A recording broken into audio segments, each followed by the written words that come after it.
Welcome back to the Tavern, World Builders! Today we're talking about the young adult sci-fi novel Skyward by Brandon Sanderson. Beware for those who have not yet read this book, here there be spoilers. Grab an ale, zero proof always available, and pull up a chair. I'm Emma, your friendly barkeep, along with Allison. Hi! And Christiana. Hello! And we are so happy to have you here. Cheers! Cheers! Cheers! For those who have not read Skyward, here is a description of what happens in the novel. Spensa, also known as Spin, is a 17-year-old girl who is part of a group of shipwrecked humans living on a ruined world called Detritus, under constant attack from mysterious aliens called the Krell. Spensa dreams of following in the footsteps of her deceased father, a fighter pilot of the Defiant Defense Force, or the DDF. However, she is barred from any chance at becoming one because her father abandoned his flight in the infamous Battle of Alta, which ended in his own wingmates shooting him down for cowardice. On the day of testing to get into the academy, DDF Admiral Ironsides rigs the exam so that Spensa fails. Angry at her defeat, Spensa surreptitiously retakes the exam after everyone has left. Cobb, her father's former wingmate and an instructor at the academy, sees her near-perfect score and offers her the opportunity to come train under him in defiance of the Admiral.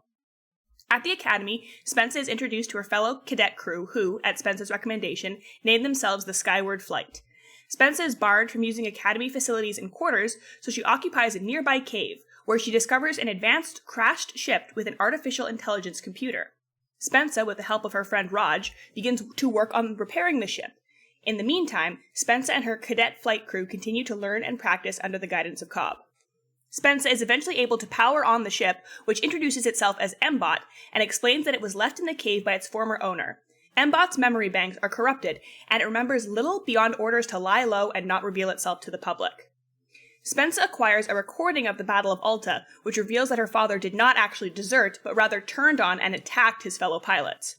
Cobb explains that his turning was the result of the defect, a mental power which is genetic and which many believe make the bearers susceptible to Krell mind tricks that make them dangerous to their own people. Spensa realizes that her occasional disturbing visions are the same as her father saw. During her next battle, Spensa is shot down and ejects from her plane in order to save her own life. Ironsides uses this as evidence of her cowardice and an excuse to remove Spensa from the academy. On graduation day, Ironsides mobilizes all her pilots to battle the Krell for a valuable piece of fallen space salvage. While the pilots are distracted, a Krell bomber launches an attack from the opposite direction, heading right towards the main city of the human civilization. Spensa uses a damaged fighter to assault the bomber, but is shot down again. She crashes, but Cobb brings Mbot to her, and she uses its advanced capabilities to destroy the bomber and save the DDF. She travels with Mbot into space, where her defect allows her to hear and intercept Krell communications. She returns to the planet to report that the Krell are actually a coalition of aliens intent on keeping humans trapped on Detritus, though they are now actively trying to exterminate humanity. Yay! Yay! Quite the summary. All right, so let's jump into Happy Hour. What did we all think of this book? I believe Allison was the only one who had read it before. Yes, this was my pick, and it's one of my favorite books, and I really love it. It has a lot of my favorite tropes in it, because it's got, like, rambunctious, stubborn protagonist, AI, or sentient spaceship, animal companion. Emma didn't mention in the summary, but there's like this little slug creature that Spensa befriends. Doom slug, that I love. I think. Doom slug. Doom slug. Yeah. I also love the grumpy mentor character, and Cobb is that. And so it's just got a lot of things that I really like. There were two parts in this book that made me think of each of you. One of them was when Mbot showed up, when it first gets powered on, and it turns out it's a sassy AI, and I'm like, okay, that's absolutely why Allison suggested this. And then there was later in the book, there was a reference to one of the members of the crew playing dig ball, and I was like, oh, Christiana and her fantasy... Christiana and their fantasy sports. So, yeah, those are two, like, very... moments that made me think of my co-host, which was very funny. You can't escape the sports, and I'm sick of it. We don't need sports. At least this was literally only one sentence, and they didn't go on and on about it. So. Briefly mentioned. I also love a magic school, or in this case, a flight school, because it's sci-fi. Yeah. So that was also very fun. Yeah. I love a good academy setting. Yeah. Yeah, and I didn't find any of the academy parts boring, because that can sometimes be a fine line to tread of, like, how to show a school without making people bored by fictional academics. But I thought that Sanderson really did a good job of keeping the school parts interesting as well as the other plot parts. Yeah, and there's a bunch of reasons why. Like, partly it's that Spencer has this rival, which is another trope I love, rival to lovers, which is in this book. Spoiler. Yes, here it's kind of like a rivals to flirtation, but you like definitely get the hint that in future books, they probably end up being a thing. What? I said nothing. So you have that going on while they're at school. Like, Spencer's just really annoyed with I forget what his name is now. They call him Jerkface. Yeah, Jorgen, call sign Jerkface. Jerkface. Yeah. I actually really appreciated that they spent so much time in class, because I feel like there's a tendency in any sort of fantasy or sci-fi where it's set, it's magic school, or in this case, flight academy, or anything like that. It's kind of like, oh, after a long day of classes, then I got up to my shenanigans. But this one, it's like the shenanigans are happening in class. I found that interesting. And I really appreciate that too, because sometimes it feels like the time jumps over the actual class part makes it feel a little bit unbelievable. Like, oh, you've learned all of these things. We didn't see you learning any of it. Whereas for this one, you know that the academy is only 6 months, which seems really short to then produce like pilots, but you're seeing how much they're practicing and how much they're doing. And you're like, okay, that actually kind of makes sense. Like, you could learn some stuff in that period of time. Yeah, I really liked it. I was a little surprised. I was telling Allison earlier that I'm not the biggest fan of Sanderson. I like him, but I'm not one of the people who actively seeks him out and has to read every single book sort of thing, because you can tell when he's really excited by something. And sometimes it gets a little too detailed. For me, it was when they were doing the practice flights, and it was like, and you swoop, and then we came together in a J maneuver, and I banked to the left, and then I used my lasso, and like, I was like, yeah, okay. For me, it just a little bit much at some points, where I was like, fair, yeah. This is just practice. I liked it in the actual battles. That was really good. Yeah. But when it was them just training, and it was so detailed, I was like, okay. Sanderson gets really deep into like the mechanics of how things work. Yes, and, like, that's his. He clearly loves it. Yeah, yeah. And I also really love him because he does really good twists. Yeah, I'm almost always surprised when a twist comes. I'm like, oh, I did not see that coming. So I really like that. Kind of saw most of the twists in this coming. I'm not going to lie to you. I don't remember in this book particularly being really... there's the one thing with what's really going on with Spence's dad. Yeah, learning that her dad, like, shot people down, and then kind of learning that the Krell aren't exactly, like, trying to kill them. They're like jailers. They're keeping them confined to the planet, basically. Exactly, yeah. I called that. And I also called the fact as soon as she was like, oh, listen to the stars, and then they're like, her dad defected. Something is up with that. He could see the stars. It made him go crazy. Like, I called that immediately, even as soon as they're like, her dad's a coward. I'm like, I bet you he could also listen to the stars, and it has something to do with that. I wasn't able to 100% pin it on they could hear. Yeah, like I did. I knew something was up. I didn't know exactly what it was. Yeah, so I was pleasantly surprised by those things. Then the other thing that I really love about the series, which you don't get in this book, but if you keep reading, Sanderson does some really good aliens later on. So in the second book, Spencer actually leaves detritus and does some espionage, and she meets a bunch of other aliens. That's fun. Okay, that was my really one pet peeve with this one. Okay, how is Doomslug going to play into this? Yes, like, what ability, the slug really nothing or, came with it. And she does it was just play cute. Into it way more. Yeah. Okay. Yeah. I assumed as soon as I saw there was other books, I was like, okay, I'm assuming Doomslug is introduced now and will come to play at some point in time. I was waiting for it to be like a nibbler throw over to the next episode where it's like it poops out the fuel that you need or something. Yeah. I was also kind of surprised by how much I like this book, but for different reasons. And mine is just because I am increasingly less and less captivated by YA. So whenever I read a new YA book, I'm always leaning towards not liking it. And I did, when I started this book, I was also like, oh, I wonder if this is going to be one of the Sandersons, the very few Sandersons I don't like, because I found Spencer really irritating. I love her. Oh, her beginning thing of like, I'm special and unique and I'm not like the other kids and I'm an outcast, which is like very YA, drives me bonkers. But she really grows out of that. Like, that's kind of her character thing, is learning more about herself and that she doesn't necessarily have to have up all these defenses and that sort of. So I love that it paid off, because it turned her into a character at the end that I liked a lot more. So that was really nice. And also, I liked it a lot, which is very nice. I more loved how bloodthirsty she was and how funny I thought that was. Yeah, she always quotes like Beowulf, or saying like, my enemies will taste their doom and I will use their blood for my soup. I found and that stuff very like that. It's very funny. Yeah. Let's hop then right into our main discussion and head over to Tavern Talk.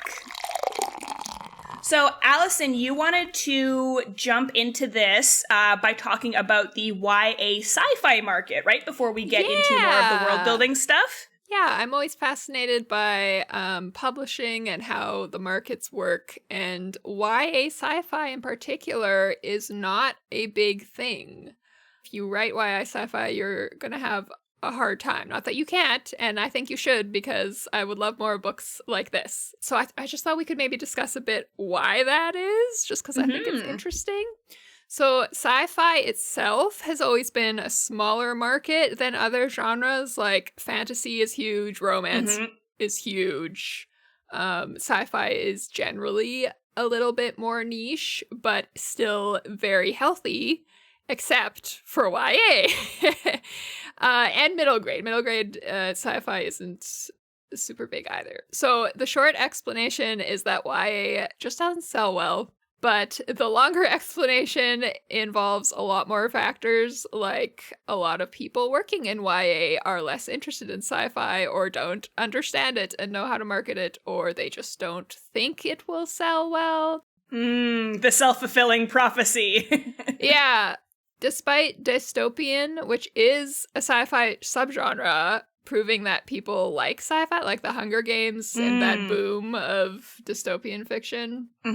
So, like, to explain this a little bit more, in traditional publishing, there are just a ton of stages to get through. So first you have the agent, who must love the sci-fi novel, and the pool of agents accepting YA sci-fi is small. And then the agent sends it to editors interested in sci-fi, and you want those editors to be the ones who love sci-fi and understand it and know how to work with it. And that pool is also small. And then after that, it goes to acquisitions and marketing. And the ball will often stop there, because those people are not necessarily sci-fi lovers. And so they'll say, well, we don't know how to market it, or we don't think it will sell. And then there's also some gender bias going on, where people think sci-fi is for boys and fantasy is for girls, and YA is more of a girls' market. So the marketing team might be like, well, we just don't know how to sell this to girls.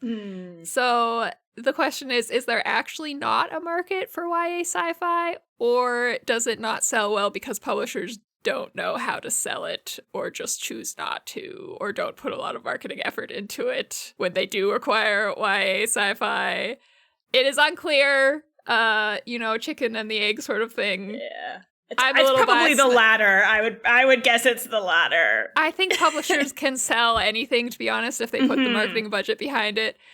That's my opinion. But someone like Brandon Sanderson can write YA sci-fi, and it will sell well because people will buy it based on his Sanderson. name. So it doesn't really matter what it is. So that's why this book is out there. And I feel like it's still a lesser known title of Sanderson's. Like, I don't totally. meet a lot of people who have read it, even though it's like amazing.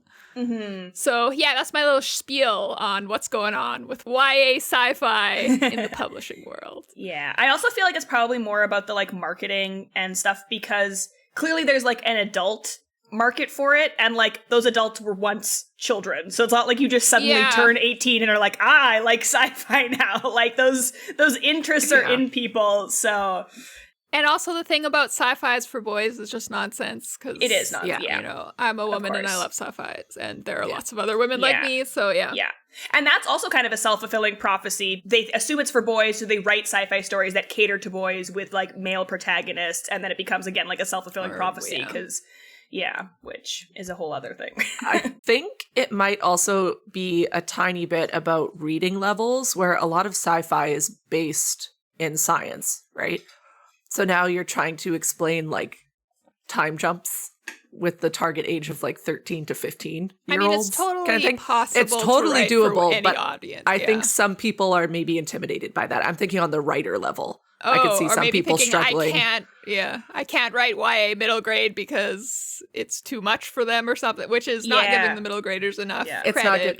No. Yeah. Or it could be depend on your interest. Like, a lot of people who write sci-fi, I think, or at least who write hard sci-fi, really like that sciencey aspect, and so aren't interested in writing it if it's not as, like, complex and, you know? So, like, maybe it's also that of, like, I don't want to write it in a simplified version. I've also heard this, that people who really love sci-fi and write sci-fi will write their sci-fi novel, get published, then the publisher will come back to them and say, hey, we want to work with you again on anything but sci-fi. Because sci-fi doesn't sell as well. So you're like, oh, the writers who really love it are just really not allowed to do it sometimes, unless your name is Brandon Sanderson. Yeah. But write it, he did, and it was A+. It was good. So it was really good. Yeah. Thank you for that little publishing debrief, Allison. Yes. You're welcome. Oh, and I will say the second, third, and fourth books are also very good. So if you I want this to read them. Yeah. I'm looking forward to finishing the series. I highly recommend it. There's also a series of novellas. I think it's in between the third and fourth book that are also really good. I was surprised at how good they were. Yeah. I'm on a Sanderson kick, so I think that I will be reading those this year. We'll see. Ooh, good. Let me know what you think. All right, so let's talk more about the world building and the genre. So this genre, of course, as we've been talking about, is YA Sci-Fi. So let's talk about how the book fits into and flips some various YA Sci-Fi tropes and traditions. Yay, tropes, themes. I love it. Yay! All the things that we love. For starters, YA is intended for readers aged 12 to 18. And the protagonists are typically 15 to 18 because readers like to read age up. Yeah, for some that makes reason. sense. Or at least publishers think they do. I think they do. Yeah. Anecdotally, I do. characters So Yeah, I do. Yeah. Yeah, so that check, our main character is 17, so definitely. Well, in the beginning, like the prologue, she's like 10, I think, and then in the rest of the book, she's like 16 and then 17, so she definitely fits into the YA category. Yeah, and then in YA, we have themes like figuring out who you are and what you want to be, first loves, what society expects or demands of you, friendships, school, exploring relationships outside of family, and I feel like we have all of these. I was going to say, check. Yeah. Every single one. It's a big, like, growing up genre and lots of feels, because teenagers' brains are not fully developed yet, so you have feeling emotions very, very strongly. Mm-hmm. Yeah. I really enjoyed that a big theme throughout this was what makes someone a coward and what makes someone brave. Yeah. Like, that was the whole thing, and I really enjoyed. It was actually a fairly deep discussion of it through characters' actions and through the world, even. And, like, they call themselves the Defiants, the people who are stuck on Detritus, but they're all kind of, they're not really defying anyone. They're just kind of existing, right? Mm-hmm. So what does that mean? Like, but is it brave to just kind of exist in the face of aliens trying to destroy you all the time? I think so. One of the things I found really poignant is that in their training, Cobb constantly tells them, if your spaceship malfunctions, you eject. Yeah, like if you start to go if you're going down, eject. Yeah.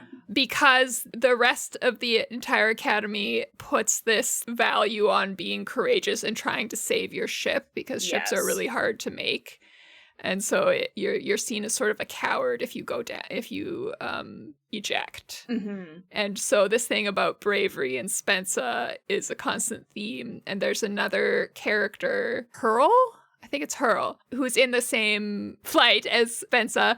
And Hurl is like a reflection of Spensa's character. Like, she's super outspoken and values bravery. And then there's a point, spoiler, big spoiler, where her ship goes down and Hurl goes down with it and doesn't eject, even though Cobb's like yelling at her to do it. And Spensa has to face that her friend is dead and did it for bravery and what that means. And then later Spensa is given like comes up with the same situation, and she ejects and values her own life enough to do so. So I just love that so much. I do too. I don't want to say I like it because it's sad. I like that a bunch of teenagers died in this. Yes. I was going to say that too. It feels normally like they shy away from it so much in YA, or it's like YA, but I'm, slaughtering mindless hordes of orcs or something like that.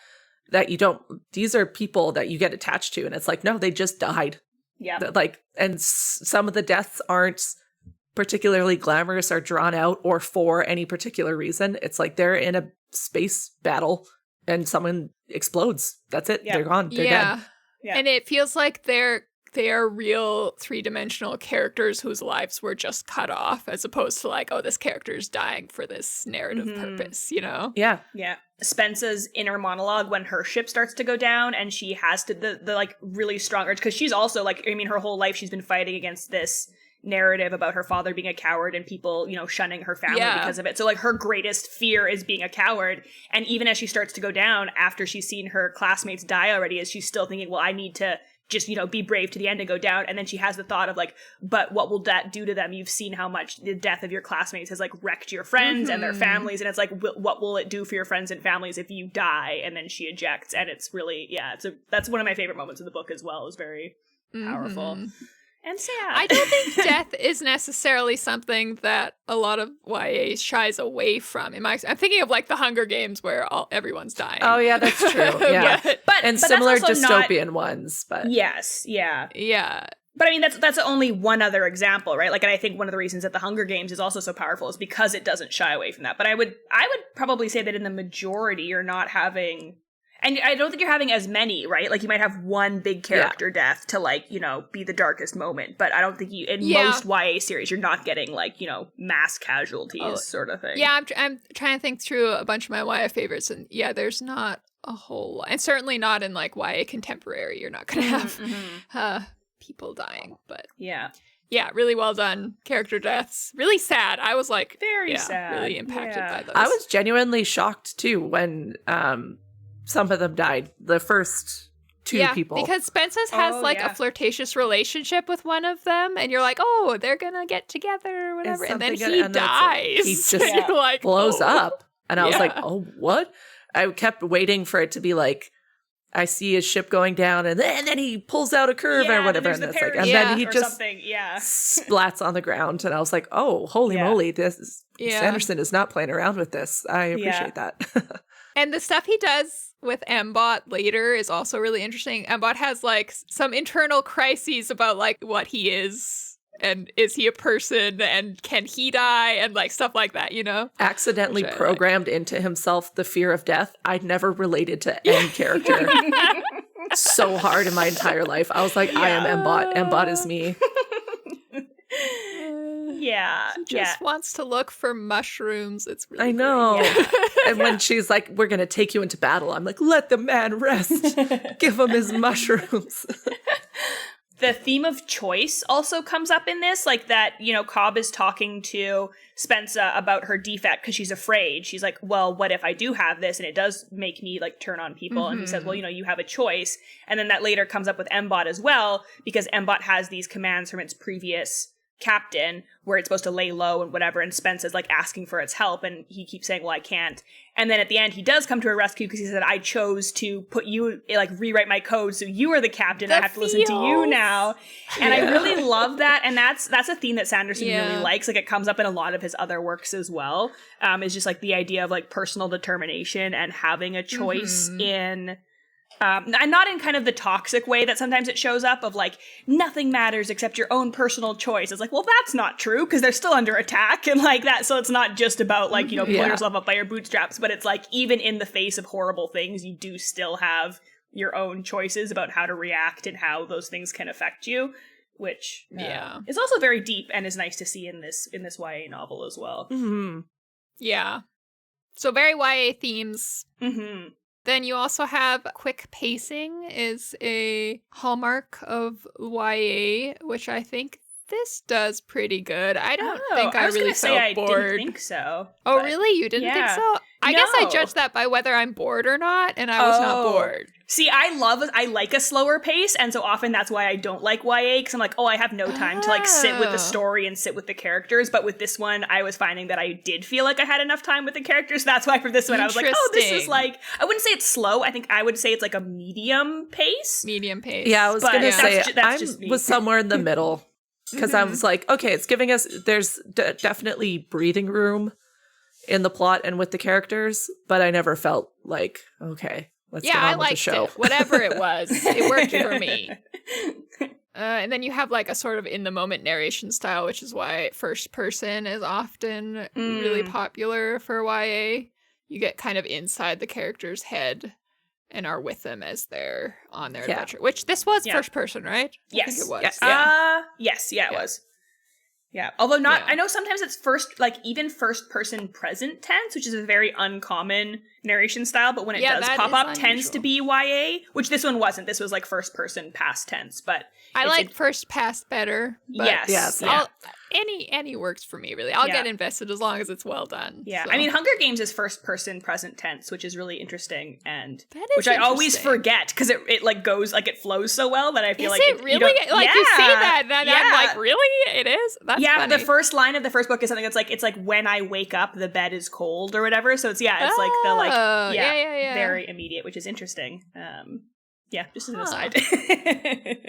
Yeah, and then the hallmark of YA is also just teenagers and their brains being different, and they're often focused sort of a little bit more inward often than outward, figuring out who they are. And they are also just starting to develop empathy. So, like, your characters, might be starting to realize they're not the only people on the universe. I feel the need to defend teenagers here. Teenagers can be empathetic, but it's like expanding it to a society and expanding it outwards more so than I see what you're saying. Oh, absolutely. So I didn't mean to like any teenagers listening here. All psychos. No. Teenagers are amazing. They just I was trying to speak more on the science.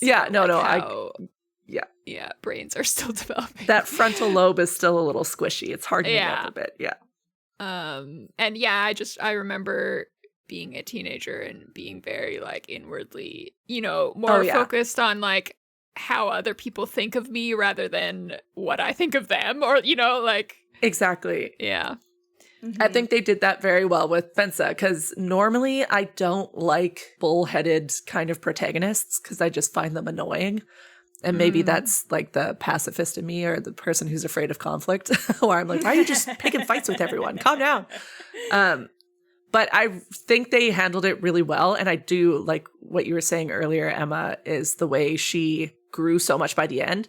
And the fact that she was shaken so much of like, who am I really? Like, why am I so angry all the time? Like, what's going on? Like constantly combative and really focusing on the fact that people think my dad's a coward, the fact that I found this ship, like, how is anyone else thinking about anything other than these things that are affecting me right now? Which I also remember being a teenager and feeling that way, being like, how am I expected to do math when I just got dumped? Like, so hard to think of beyond those emotions in that moment. Yeah. And it's important to be in that mindset if you're writing YA, because you're writing from that teenager's perspective. Yeah.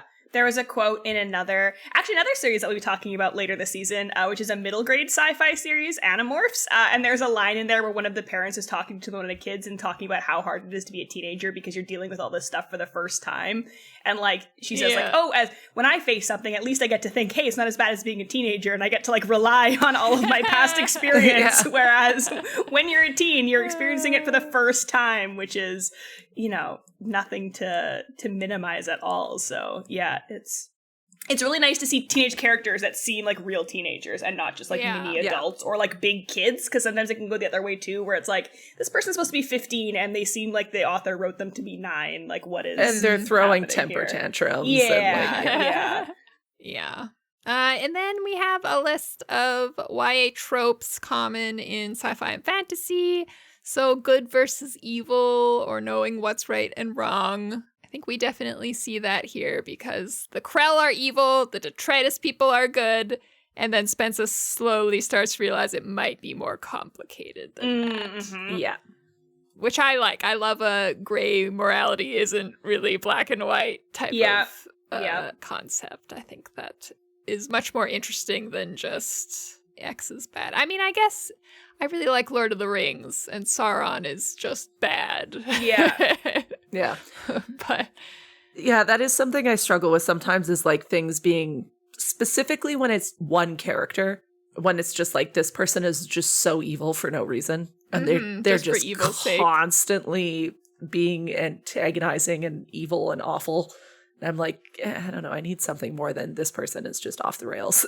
So. Like, how did they become that way? Why, you know, go something. There needs to be something to it. And I think they did a really good job with the Krell. Even actually before we knew what the Krell were, I think it was handled quite well, of the fact that, yes, they're bad, but we don't know their motives. And that was a big question.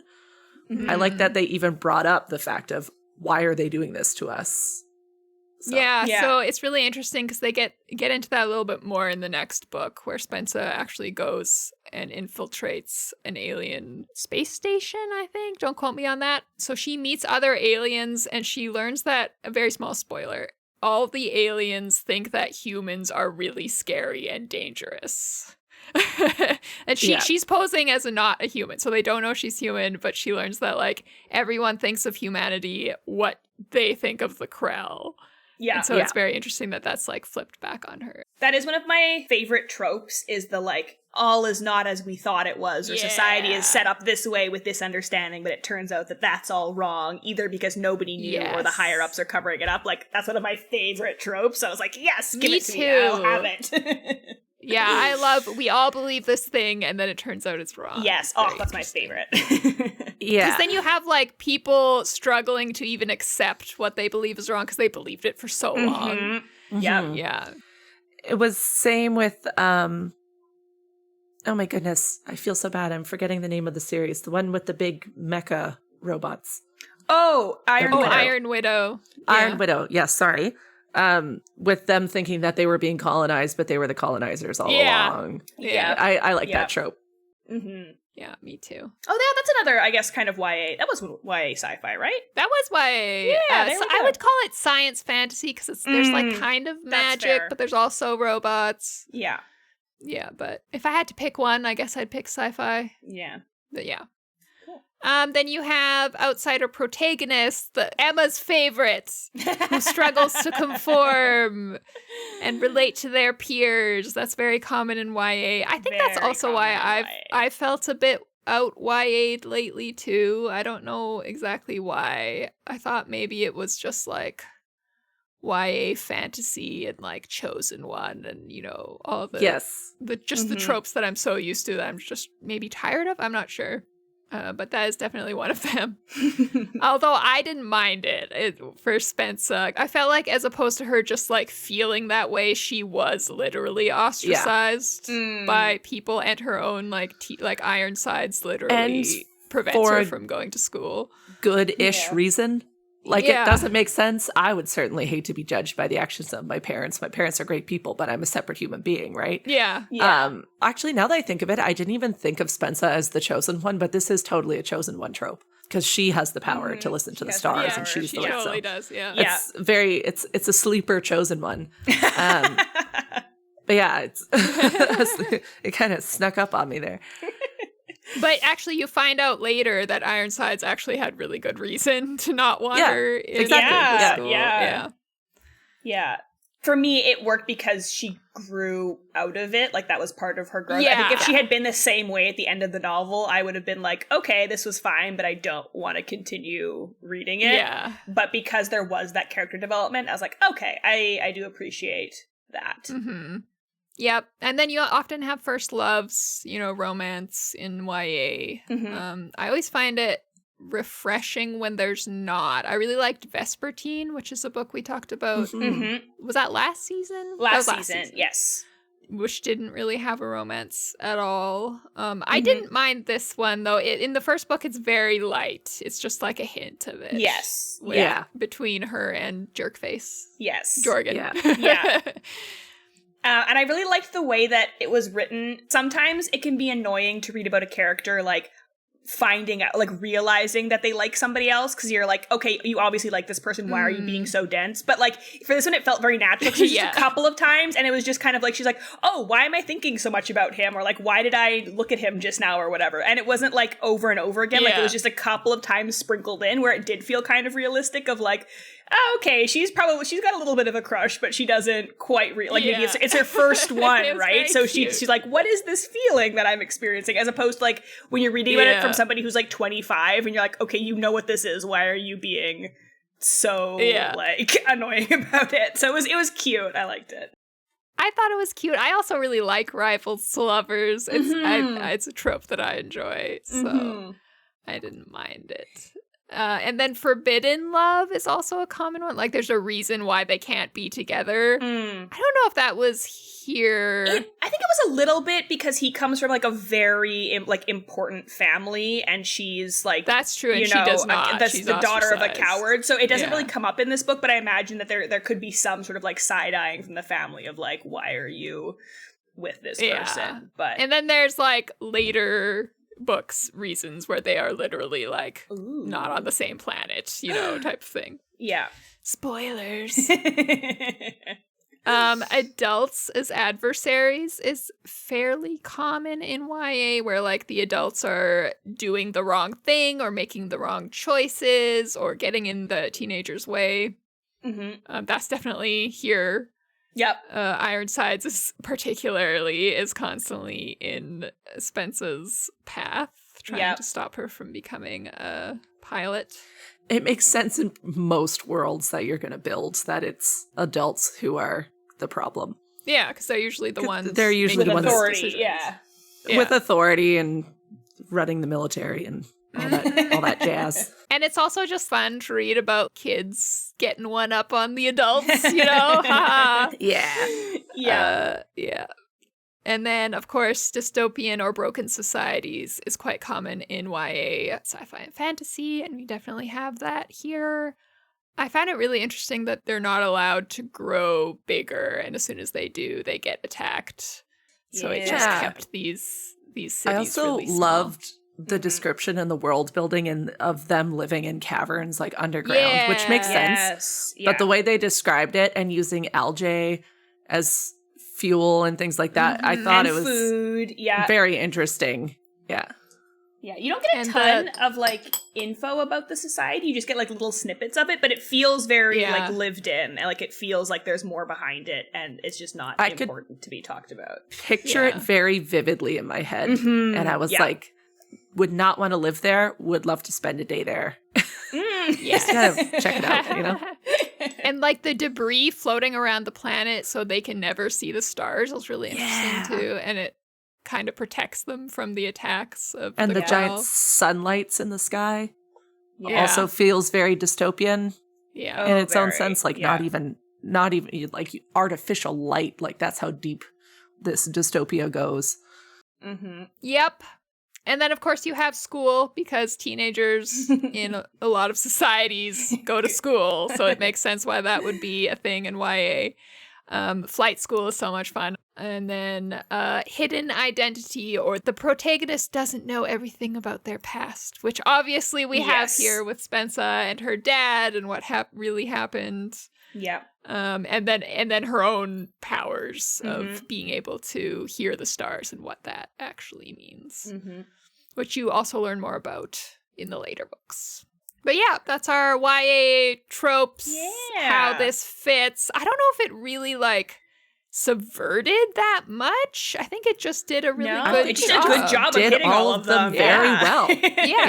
Yeah. I would say the one that it kind of, I don't know if it's necessarily subverts, but like the kind of rivals to lovers trope, it did it in a healthy way, because sometimes it ends up being like abuser and abusey to lover, and you're like, oh, well, that's just icky. Like, whereas this is actually just like, we're rivals, and there's no reason that either of us should like hate the other one forever or like seek legal protection.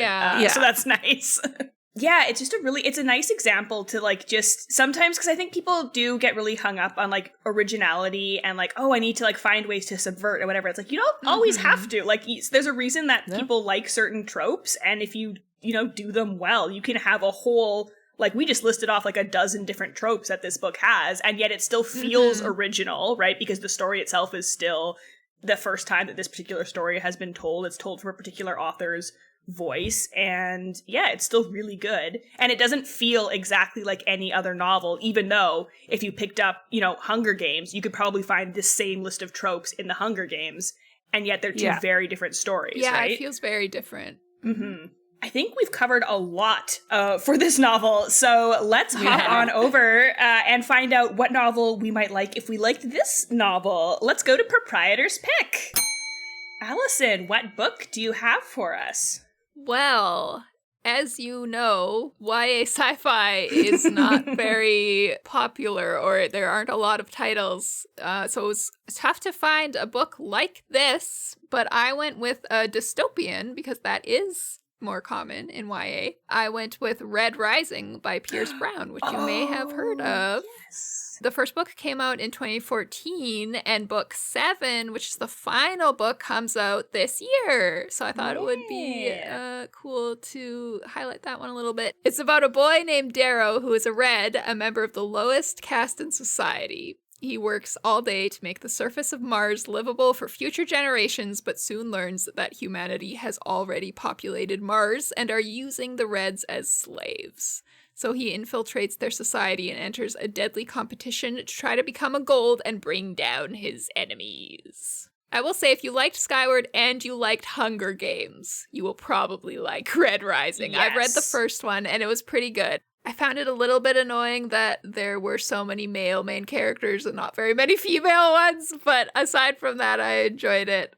Yeah. And it was, good dystopian YA. Yeah. Is it YA? I feel like it's adult. It is an adult one. Is it? Yeah, because Darrow's a teenager. It is dark. It's like Hunger Games level brutal. I think it gets worse in the like later books, like more. Oh, I'm not surprised. Yeah. I've only read the first one, but yeah, I did like the second two in the trilogy better, actually. So I thought that like there's a first set of 3, and then there's a second set of 4 that are kind of 2 separate series, but like in the same series, sort of. So. Yeah, but I mean, I liked Red Rising, and I also like this. So I feel like that's a good comparison. Well, thank you. Oh, and you can buy this book on our bookshop.org page, and you can also find Skyward there as well. Yeah. With that, we are at last call. So here are some concluding thoughts and questions from your lovely hosts to help you with your world building based on the world building of Skyward. Allison, what do you think we can take from the world building of Skyward? If you're writing YA anything, it's important to understand how teenage brains work. And I talked about that a few times already, but look up some science articles and information about it and actually read what are the biological differences and what's going on. And I actually think that might really influence how you narrate from a teenager's perspective. And I'm also going to do a little self-plug. I happen to have an article on my blog out this month that's the differences between middle grade YA and adult fiction. So I kind of go over the differences and have some examples from books of the different categories in there. So if you're interested in like looking up, or you're not really sure, is my book YA? Is it middle grade? Is it adult? I'm not sure. That article might help you. So you can find that at aealexander.com on my blog. Very handy. Yeah. Christiana, what are you taking away from the world building of Skyward? So as we discussed already a little, tropes are not bad. I think people are very scared of something being too tropey. And I think in general, they're not bad, but especially in YA, they're not bad. So don't be afraid to lean into them. Just be thoughtful about it. And I think a fun little writing exercise, something that I've done before, is put some of the tropes that I enjoy and then without thinking of the world itself, just write like good versus evil. Like, okay, is it evil government versus one person, whatever and then for school, what does the school look like? Write it all out separately and then kind of see how you can smash them together into a story, I think. And if you're writing sci-fi, make sure one of those tropes is sentient spaceship. We need more. Yes. One thing that I think goes really well with both sci-fi and YA is the sort of discovery about the world. Those are a big theme in each of those genres. So again, not that you have to write your story about any particular thing, but if you are kind of struggling to figure out how to mesh two things together, thinking about how they overlap and looking for themes that two different genres have in common can be a really sort of good way to seamlessly blend them without making it feel like, oh, this was just an adult novel that got, written down younger, or vice versa. So look for commonalities between different genres when you want to incorporate more than one genre into your work. Unfortunately, this does bring us to closing time. We'd love to stay longer, but these candle wicks are not going to trim themselves. Thank you so much for joining us at the tavern today. If hands-on world building is something that interests you, along with these more theoretical discussions, make sure you check out our world building workshops. These are bonus monthly episodes where we build a different element of a world every session, available for patrons at our $5 and up tiers at patreon.com/worldbuilderstavern. In this month's episode, which is already out and ready for you to listen to, we built a pantheon, which is super, super fun. What's better than one fantasy god? Many fantasy gods. Many. All of them. Do also make sure to check out our description for a link to help a Palestinian family escape Gaza. You can find us on our website, worldbuilderstavern.com, which has links to our TikTok, Discord, and our bookshop.org page, where you can buy books we talk about on the podcast to support not only us, but also an indie bookstore. We hope to serve you here again soon, but until next time, scram! Bye! Get out of here.